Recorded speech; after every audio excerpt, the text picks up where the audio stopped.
स्वागत है आप सभी का आपके अपने परिवार टीचर्स अड्डा 24/7 पर। मेरा नाम निधि अरोरा है। देखते ही देखते 2026 का चौथा महीना भी बीतने वाला है, लेकिन आपकी भर्तियों की संख्या कम नहीं हो रही है, बढ़ती ही जा रही हैं। इसी को लेकर के मैं एक और स्पेशल भर्ती लेकर आई हूँ। हिमाचल प्रदेश चयन आयोग हमीरपुर की तरफ से सभी पीजीटी पोस्ट पर। इसमें लगभग हर पीजीटी के सब्जेक्ट्स की भर्ती निकली है। हर सब्जेक्ट में लगभग 100+ पद आपको खाली मिलेंगे। अब हिमाचल प्रदेश में ये जो पीजीटी पोस्ट पर आवेदन करने की तिथि है वो है 22 अप्रैल और लास्ट डेट रहेगी आपकी 14 मई। अब इन तिथियों के बीच में आपको इस आज के वीडियो के थ्रू अपना एग्जाम पैटर्न, एलिजिबिलिटी टेस्ट और वो सारी जानकारी देखने को मिल जाएगी जो आपको सिलेक्शन के योग्य बनाएगा। तो फटाफट से इस सेशन की तरफ जुड़ते हैं और मैं आपको बता देती हूँ कि इस एग्ज़ाम में अप्लाई करने की मिनिमम एज 18 साल और मैक्सिमम एज 45 साल है, रिस्पेक्टिवली 1 जनवरी 2026 से। अच्छा, आपके इस पेपर में अप्लाई करने के लिए 1 टाइम रजिस्ट्रेशन होगा, जो कि आगे इस आयोग के अंडर कंडक्ट करवाई जाने वाली जितनी भी भर्तियां उनके लिए लाभदायक रहेगा। तो आपको एक ही बार में रजिस्ट्रेशन कर लेना है। आगे चलते हैं। जो मिनिमम क्वालिफाइंग मार्क्स हैं, आपका जो पेपर होगा उसमें रिटन टेस्ट होगा। तो रिटन स्क्रीनिंग टेस्ट भी हो सकता है, OMR पेपर भी हो सकता है, CBT भी हो सकता है, कुछ भी हो सकता है। तो ये जो आपका किसी भी फॉर्मेट में या किसी भी मोड में पेपर होगा तो मिनिमम क्वालिफाइंग मार्क्स इसमें 45% रहेंगे। और जितने भी, और ये जनरल कैटेगरी के लिए 40% रहेगा SC ST के लिए या OBC के लिए या फ्रीडम फाइटर कैंडिडेट्स के लिए। तो आप ये मान के चलिए कि आपको मिनिमम 45% मार्क्स लेकर आने अगर आप जनरल कैटेगरी के स्टूडेंट हैं। तो आगे चलते हैं।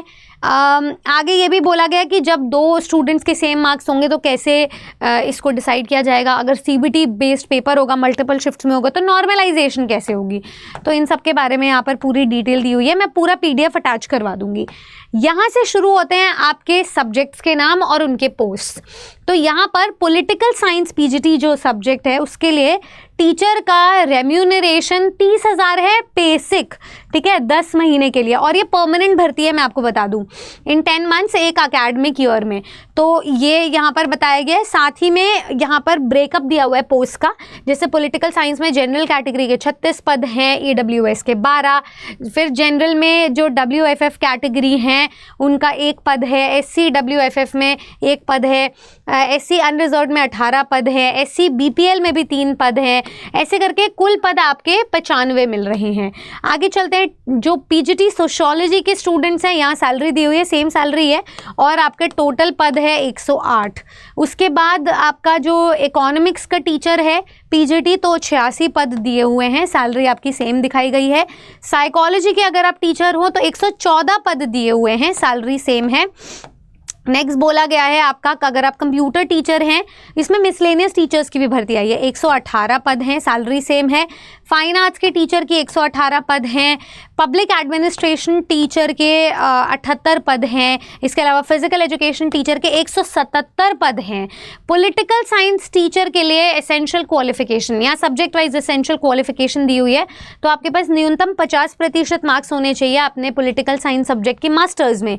तो मास्टर्स डिग्री होनी चाहिए, साथ में आपका BEd होना चाहिए और साथ में इन्होंने ये भी बोला है कि आपका टेट होना चाहिए, यानी कि एलिजिबिलिटी टेस्ट, जो टीचर एलिजिबिलिटी टेस्ट जो हिमाचल प्रदेश बोर्ड के द्वारा कंडक्ट करवाया गया है। सो Himachal Pradesh board of school education का जो HP टेट एग्जाम है वो आपका क्वालिफाइड होना चाहिए, तभी आप इस एग्जाम के लिए योग्य रहेंगे। अच्छा, जो भी स्टूडेंट्स कैटेगरी रिजर्वेशन से बिलोंग करते हैं उनको 5% तक का एजुकेशनल क्वालिफिकेशन में रिलैक्सेशन मिलता है। तो ये 50% 45% हो जाते हैं। BEd में भी 45% हो जाते हैं, लेकिन आपके सब्जेक्ट में मास्टर्स, साथ में BEd और साथ में आपका Himachal Pradesh TET exam qualified होना चाहिए। अच्छा, सोशियोलॉजी के लिए भी आपके सब्जेक्ट में ही आपकी मास्टर्स रहेगी। तो यहाँ पूरा सब्जेक्ट कॉम्बिनेशन दिया हुआ है। जैसे कंप्यूटर के लिए अलग अलग टाइप से कौन कौन एलिजिबल होगा ये सब कुछ दिया हुआ है। उसके बाद फाइन आर्ट्स, ठीक है, पब्लिक एडमिनिस्ट्रेशन, फिजिकल एजुकेशन के लिए भी अलग अलग टाइप से जो चाहिए होता है वो दिया होता है। आपका जो मोड ऑफ सिलेक्शन होगा वो कंप्यूटर बेस्ड भी हो सकता है, OMR भी हो सकता है, रिटन स्क्रीनिंग टेस्ट भी हो सकता है, लेकिन आपका जो पेपर होगा वो 120 नंबर का होगा, ठीक है, और 1.5 घंटे का पेपर होगा। 120 नंबर का पेपर, 1.5 घंटे का पेपर होगा। 45% मार्क्स से आपको क्वालिफाई करना है और साथ में आपको 120 MCQs मिलेंगे, तो हर क्वेश्चन 1 नंबर का होगा। उसके अगेंस्ट 1.5 घंटे का आपको टाइम दिया जाएगा। सिलेबस यहाँ पे दिया हुआ है, आपका जो एडवर्टीजमेंट में नोटिफाइड लेवल है उसी के अकॉर्डिंग आपका रहेगा। तो यानी कि जनरल नॉलेज GK पूछी जाएगी आपसे, हिमाचल प्रदेश की करंट अफेयर्स पूछी जाएगी, लॉजिकल रीजनिंग है, मैथमेटिक्स है, साइंस है, ठीक है, मैथमेटिक्स नहीं है, सॉरी, लॉजिकल रीजनिंग है, एवरीडे साइंस है, सोशल साइंस है, जनरल इंग्लिश और जनरल हिंदी है, और करंट अफेयर्स। तो current affairs, logical reasoning, English, Hindi, everyday science and social science, तो ये सारे सब्जेक्ट्स हैं मैट्रिक स्टैंडर्ड के, यानी कि 10th क्लास तक के स्टैंडर्ड के रहेंगे। और जो डिटेल सिलेबस है वो ऑफिशियल वेबसाइट में जल्द ही प्रोवाइड किया जाएगा। ये सारी इंपॉर्टेंट इंस्ट्रक्शंस हैं। फिर ये बताया गया है कि आपको OTR नंबर वगैरह कैसे लेना है, क्या एग्जाम के लिए ज़रूरी बातें होंगी। अप्लाई करने के लिए फ़ीस है आपकी 800 रुपये, ठीक है, जिसमें कि आप जैसे सारी कैटेगरीज की जो फीस है ना वो 100 रुपये है एग्जाम फ़ी और 700 रुपये है प्रोसेसिंग फ़ी, तो कुल मिलाकर के 800 रुपये बन जाते हैं। करेक्शन विंडो के लिए अगर आप अप्लाई करोगे, करेक्शन विंडो के बाद आपका अगर लेट हो जाएगा तो 100 रुपये एडिशनल आपको देना पड़ेगा। मोड ऑफ पेमेंट आपका ऑनलाइन रहेगा। अगर आपको कोई भी और क्वेरी है, गाइडेंस है, तो आप इस ईमेल आईडी पर रीच आउट कर सकते हो, hp-rca@hp.gov.in। किसी भी वर्किंग डे में सुबह 10 बजे से 5 बजे तक ये हेल्पलाइन मेल आपके लिए अवेलेबल रहेगा।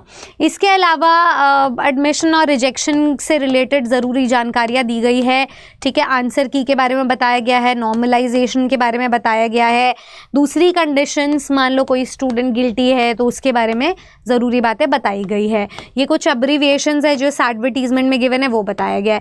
पूरा स्टेप बाय स्टेप प्रोसीजर बताया गया है ऑनलाइन फॉर्म में जो 22 अप्रैल से शुरू होंगे। साइन अप करना है, OTR नंबर लेना है, प्रोफाइल अपडेट करनी है, पोस्ट के लिए अप्लाई करना है, एग्जाम डिस्ट्रिक्ट भी सिलेक्शन का ऑप्शन आ रहा है आपके लिए।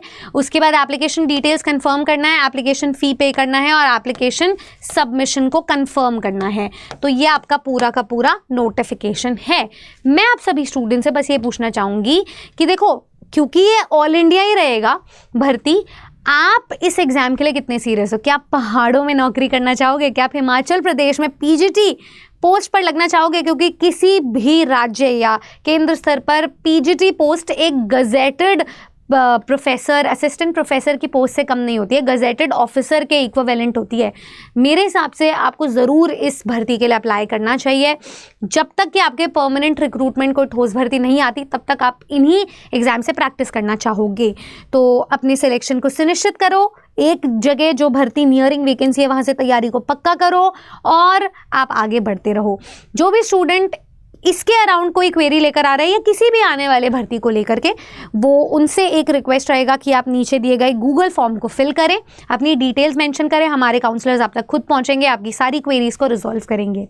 आज के लिए इतना ही। सब्सक्राइब करें टीचर्स अड्डा 24/7 को। कोई भी जानकारी हो तो कॉमेंट करके ज़रूर बताएं ताकि नेक्स्ट वीडियो में उसका समाधान आपको मिल जाए।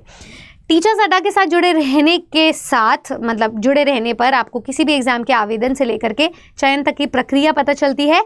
तो मैं मिलती हूँ आपसे नेक्स्ट वीडियो में। जय हिंद।